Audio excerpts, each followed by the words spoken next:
Good. So once again, House Democrats are salivating over the possibility of more hearings and more chances to throw the president and his associates behind bars for any reason or no reason at all. Can we expect a repeat of these past 2 years with Democrats still in the majority? Yeah, I think so, Kara. I mean, these people, they're really authoritarians. It's inherent in their leftist mantra.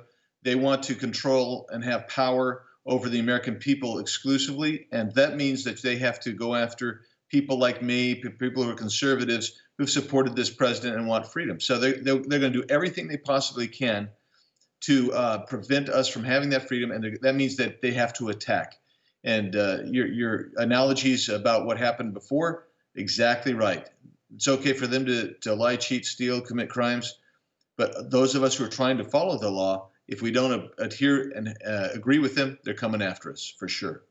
And what do you make of Biden and the Democrats right now trying to call for unity after these past 4 years of calling anyone to slightly even the right of Bernie Sanders a fascist, a white supremacist, literally Hitler, all sorts of horrible talk. And now we're seeing AOC saying, make lists of all Trump sycophants, as she called us. And we're also seeing other Democrats saying to make lists of us for possible blackmailing in the future, blacklisting from job opportunities. That doesn't sound like unity to me. And the former First Lady, Michelle Obama, saying, don't forget the tens of millions of voters who voted for divisiveness and racism and all this, obviously applying that to Trump voters. Yeah, I mean, 70 million people voted for President Trump. Look, this is they don't even have unity in their own party. You've got moderates within their party saying, look, your rhetoric killed us.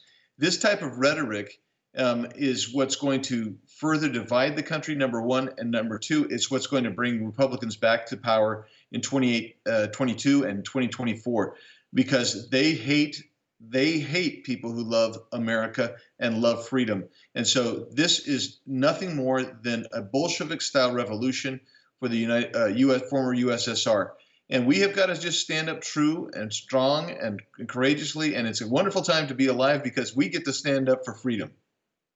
Exactly. And when it comes to this divisiveness within the Democrat Party, as you were pointing out, since the last time we spoke, House Minority Leader Kevin McCarthy said that House Speaker Nancy Pelosi may not have enough votes to keep her speakership. What's going on there?